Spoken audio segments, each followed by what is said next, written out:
48 days fitness சேலஞ்சில் இன்றைக்கி day 32. இன்றைக்கான work out schedule chest work out. செஸ்ட்டுக்கு வார்ம் அப் முடிச்சுட்டு ஃபஸ்ட்டு பெஞ்ச் ப்ரெஸ் வந்துட்டோம். பெஞ்ச் ப்ரெஸ்ஸில் அப்பர் செஸ்ட் டார்கெட் பண்ணுறதுக்கு இன்க்ளைனில் போட்டுக்கிட்டோம்.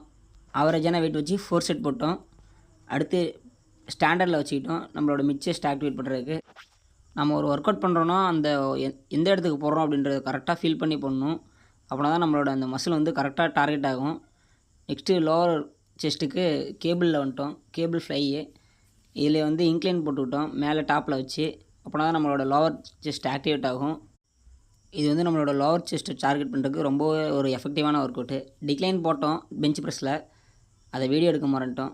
அப்படியே நம்ம அப்பர் செஸ்ட்டை டார்கெட் பண்ணுறதுக்கு மேலே டாப்பில் வச்சுருந்ததை டவுனில் வச்சு கீழேருந்து மேலே புஷ் பண்ணுவோம். அப்போனா நம்மளோட அப்பர் செஸ்ட்டு டார்கெட் ஆகும். இது 4 செட்ஸு. நெக்ஸ்ட்டு பட்டர்ஃப்ளை மிஷின் கொண்டு ஓவரால் செஸ்ட் ஆக்டிவேட் பண்ணுறதுக்கு இதை போட்டு ஃபைனலாக முடிச்சுக்கிட்டோம். ப்ரீவியஸ் வீடியோ பார்க்குறதுக்கு கீழே இருக்க ரிலேட்டட் வீடியோவை பாருங்கள்.